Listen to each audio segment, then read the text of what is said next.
Hello students. Auditing and management accounting paper के chapter audit and auditors के ई lectures की series में हमने लास्ट लेक्चर्स में देखा था कि कंपनी ऑडिटर के बारे में, कंपनी ऑडिटर कौन हो सकता है। शुरू से हमने देखा कि उसका अपॉइंटमेंट के बारे में देखा हमने, इसकी क्वालिफिकेशन क्या क्या हो सकती है, डिस्क्वालिफिकेशन क्या होगी, अपॉइंटमेंट का प्रोसीजर क्या होगा, कौन अपॉइंट करेगा, रेमुनरेशन कौन फिक्स करेगा, उसका रिमूवल कौन कर सकता है। साथ ही हमने राइट्स एंड ड्यूटीज देखी थी उसकी, और भी हमने देखा ब्रांच ऑडिट, कॉस्ट ऑडिट वगैरह के बारे में। अब नेक्स्ट हम आज चलते हैं रेस्पॉन्सिबिलिटी ऑफ जॉइंट ऑडिटर। कई बार क्या होता है, किसी लार्ज ऑर्गेनाइजेशन में एक से ज़्यादा जॉइंट ऑडिटर, एक से ज़्यादा ऑडिटर नियुक्त कर दिए जाते हैं। जैसे बड़ी बड़ी कंपनीज होती हैं, उनमें एक ऑडिटर से पूरी ऑडिट करा जाना, एक ऑडिटर से पूरी ऑडिट करवाया जाना पॉसिबल नहीं होता है, तो उसमें एक से ज़्यादा ऑडिटर नियुक्त कर दिए जाते हैं। उस केस में किस तरीके से रेस्पॉन्सिबिलिटी डिसाइड होगी, ये सब बताया गया है। एक ऑडिटिंग स्टैंडर्ड है 299 रेस्पॉन्सिबिलिटी ऑफ जॉइंट ऑडिटर, उसमें ये सब ऑडिट वो बताई गई। इसमें आता है पर्पज, जो ये ऐसे है वो बताता है कि डील विथ करता है responsibility of joint auditors. Joint auditors के केस में किस तरीके से रेस्पॉन्सिबिलिटी को डिवाइड किया जाएगा। तो जैसे डिवीजन ऑफ वर्क, सबसे पहले क्या करना पड़ेगा, अगर किसी भी बड़े ऑर्गेनाइजेशन में एक से ज़्यादा जॉइंट ऑडिटर आपने अपॉइंट कर दिए हैं, तो जॉइंट ऑडिटर क्या करेंगे, म्यूचुअल डिस्कशन से in terms of audit of identifiable units and areas, अपने म्यूचुअल डिस्कशन से क्या करेंगे, वो अपने एरिया डिसाइड कर लेंगे। आइडेंटिफाई यूनिट्स भी हो सकती हैं, एरियाज भी हो सकते हैं। वो किसी भी टर्म में अपने जो भी वर्क मिलने वाला, जो जिसकी भी ऑडिट करने वाले हैं, उसके डिवीजन कर लेंगे। उसमें यूनिट्स के रूप में डिवीजन कर सकते हैं कि आप इस यूनिट्स की ऑडिट आप करोगे, इस यूनिट की ऑडिट मैं करूंगा। अगर यूनिट्स के रूप में नहीं हो सकता तो कई बार वो टाइम के बेस पे भी कर लेते हैं, जैसे इतने टाइम पीरियड की ऑडिट मैं करूंगा, इतने टाइम पीरियड की ऑडिट मैं करूंगा। वो म्यूचुअल डिस्कशन से कैसे भी डिसाइड किया जा सकता है। अब डिस्कशन वो डिसाइड करने के बाद में एरियाज की कौन से एरिया की ऑडिट करेगा, इसके बाद आता है डॉक्यूमेंटेड एंड कम्युनिकेटेड। तो डिवीजन ऑफ वर्क किया है इन्होंने, should be adequately documented and preferably communicated to the entity. अब उन्होंने जो डिवीजन ऑफ वर्क किया है उसको, उसके बारे में, उस डिवीजन ऑफ वर्क के बारे में उनको एंटिटी को बताना पड़ेगा। इसके लिए जो भी उन्होंने डिवाइडेशन किया है, उस डिवाइडेशन को प्रॉपर्ली डॉक्यूमेंटेड किया जाएगा। पहले प्रॉपर्ली उसके डॉक्यूमेंट बनाए जाएंगे कि इस पोर्शन का ऑडिट इस ऑडिटर के ऑडिटर ए के द्वारा किया जाएगा, इस पोर्शन का ऑडिट ऑडिटर बी के द्वारा किया जाएगा, जिस तरीके से उन्होंने डिवाइडेशन किया है। और डॉक्यूमेंटेशन करने के बाद में उनको कम्युनिकेट भी करना पड़ेगा एंटिटी को बताना पड़ेगा कि कौन से एरिया की ऑडिट कौन सा ऑडिटर कर रहा है, कौन से एरिया की ऑडिट कौन सा ऑडिटर कर रहा है। ये उसको एंटिटी को कम्युनिकेट करना पड़ेगा। फिर बात आती है रेस्पॉन्सिबिलिटी की। उन्होंने डिवीजन ऑफ वर्क भी कर लिया, अब अपना काम भी स्टार्ट कर देंगे। तो पर कौन से एरिया के लिए, कौन सी चीज के लिए कौन रेस्पॉन्सिबल होगा। तो responsibility of joint auditors in respect of divided audit work, each auditor is responsible only for the work allotted to him. अगर आपने वर्क का डिवाइडेशन कर रखा है तो उस केस में क्या होगा, जिस ऑडिटर को जो काम मिला है, जिस ऑडिटर को जो एरिया मिला है, जो यूनिट मिली है, जो टाइम पीरियड मिला है, जैसे उन्होंने डिवाइडेशन किया है, वो उसी एरिया के लिए, उसी एरिया की ऑडिट के लिए रेस्पॉन्सिबल होगा। दूसरे ऑडिटर के एरिया के लिए, यूनिट के लिए रेस्पॉन्सिबल नहीं होगा। अगर डिवाइडेशन कर दिया है, डिवाइडेशन हो चुका है, तो जो वर्क उसको मिला है ऑडिट करने के लिए, जो एरिया, जो यूनिट, जो भी मिला है उसको, केवल उसी पोर्शन के लिए वो लाइबल होगा। Jointly and severally responsible, jointly responsible कब होंगे, इन respect of undivided work among the joint auditor. कई बार क्या होता है, कुछ वर्क या कुछ पोर्शन डिवाइड नहीं किया जाता है, तो जो अनडिवाइडेड पोर्शन है, अनडिवाइडेड वर्क है, उसके लिए जितने भी जॉइंट ऑडिटर हैं वो जॉइंटली रेस्पॉन्सिबल होंगे। उनको उस एरिया के लिए उसको अलग अलग किसी को, एक स्पेशल किसी को लाइबल नहीं ठहराया जा सकता। Compliance and disclosure requirement of the relevant statue.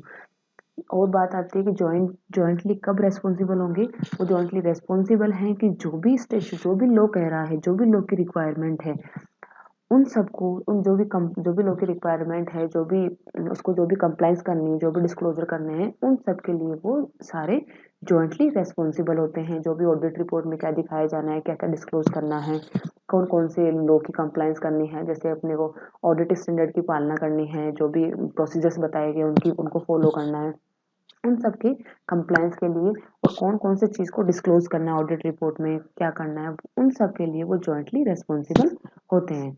Audit report compliance with the relevant statue.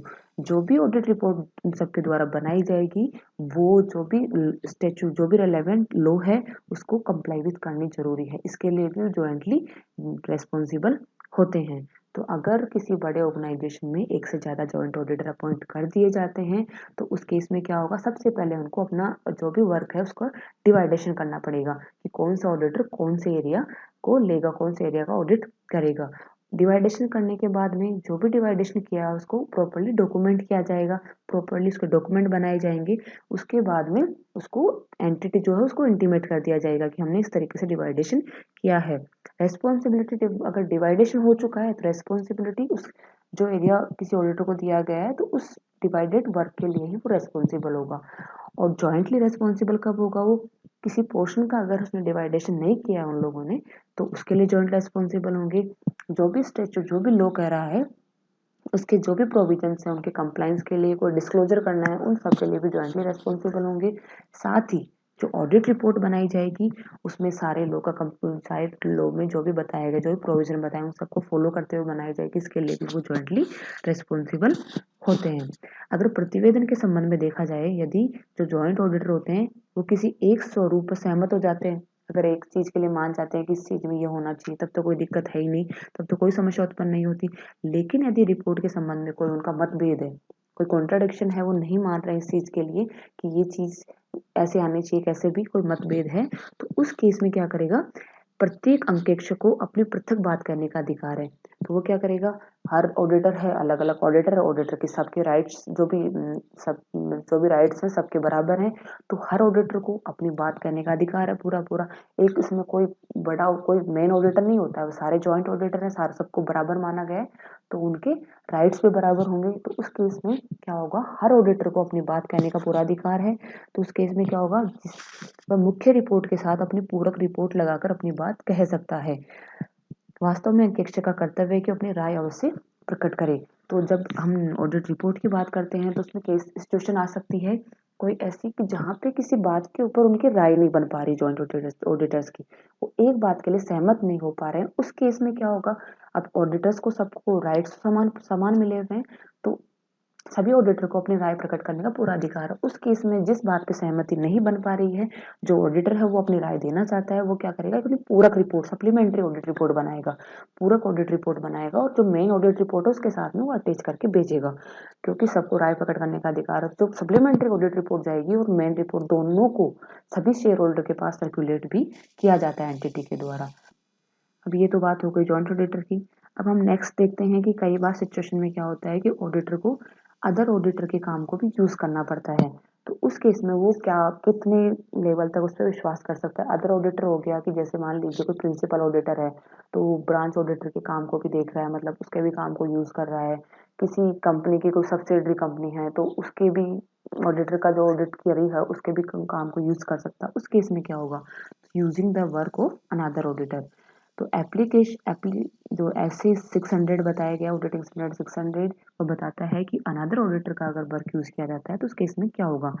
तो पर्पज आता है applicable when auditor use the work of another auditor with respect to the financial information of one or more branches and component included in financial statement.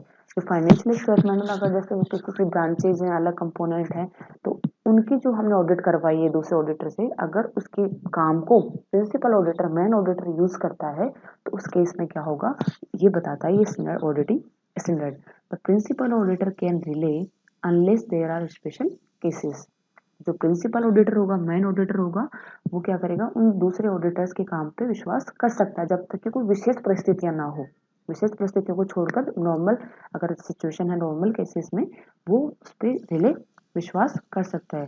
Perform audit procedure, the principal auditor should advise the other auditor about the work being used.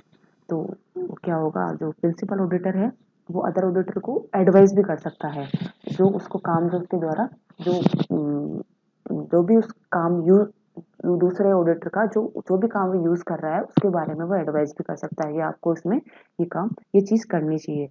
Inform other auditor areas requiring special consideration time table for completion the audit. जो principal auditor क्या कर सकता है, जो other auditor जिस auditor का वो काम यूज कर रहा है तो उसको इन्फॉर्म कर सकता है जो ऐसे एरियाज के बारे में कि आपको इन एरिया पे स्पेशल कंसिडरेशन देना है, स्पेशल आपको ध्यान देना है इन एरियाज पे। इस चीज़ के लिए वो ऑडिटर को इन्फॉर्म कर सकता है और टाइम टेबल दे सकता है कि आप इतने टाइम में ऑडिट पूरी करके मुझे दे दीजिए। Advise the other auditor of the significant accounting, auditing and reporting requirement and obtain representation। साथ ही वो एडवाइस दे सकता है और दूसरे ऑडिटर को जो significant accounting, auditing and reporting जो रिक्वायरमेंट्स हैं उन सब के बारे में उसको एडवाइस कर सकता है कि ये significant accounting, auditing, reporting requirement है और उससे वो रिप्रेजेंटेशन भी प्राप्त करेगा। Discussion or questionnaire or meet. Discuss with the other auditor to answer the questionnaire or may also meet the other auditor। वो जो भी क्वेश्चनराइज बना रहा है, प्रश्नोत्तरी बना रहा है, उसके बारे में डिस्कस भी कर सकता है अदर ऑडिटर से और वो अदर ऑडिटर से मिल भी सकता है। तो अगर कोई ऑडिटर है वह दूसरे ऑडिटर के वर्क को यूज कर सकता है, तो हमने देखा कि ऑडिटिंग स्टैंडर्ड ये कहता है कि आप उसके काम को उसके काम के ऊपर विश्वास कर सकते हो जब तक कि विशेष परिस्थितियां ना हो। साथ ही वो उसको एडवाइस भी कर सकता है कि आपको कौन कौन से एरियाज है जिसपे स्पेशल कंसिडरेशन देना है, कितने टाइम पीरियड में आपको ऑडिट पूरी करनी है और जो significant accounting, auditing, reporting requirement है उनके बारे में एडवाइस दे सकता है, उससे रिप्रेजेंटेशन भी ले सकता है, उससे डिस्कस भी कर सकता है। तो ओवरऑल हम देखते हैं कि अगर कोई ऑडिटर, प्रिंसिपल ऑडिटर कोई ब्रांच ऑडिटर की उस पे उसके काम को यूज कर रहा है या कोई दूसरा कोई कंपोनेंट है, सब्सिडरी कंपनी है, अगर उसके ऑडिटर के वर्क को यूज कर रहा है तो उसके द्वारा किए गए वर्क पे वो विश्वास कर सकता है जब तक कि वो विशेष परिस्थितियां ना हो। तो इस चैप्टर में हमने लगभग सब बातें देख ली हैं एक ऑडिटर से रिलेटेड जो हो सकती हैं कि अपॉइंटमेंट से लेकर उसके रिमूवल तक, साथ उसके राइट्स एंड ड्यूटीज के ऊपर जो भी उसकी लाइबिलिटी हो सकती है उसके ऊपर, और हमने साथ में ब्रांच ऑडिट के बारे में, कॉस्ट ऑडिट के बारे में, इन सब के बारे में देख लिया है। Thank you.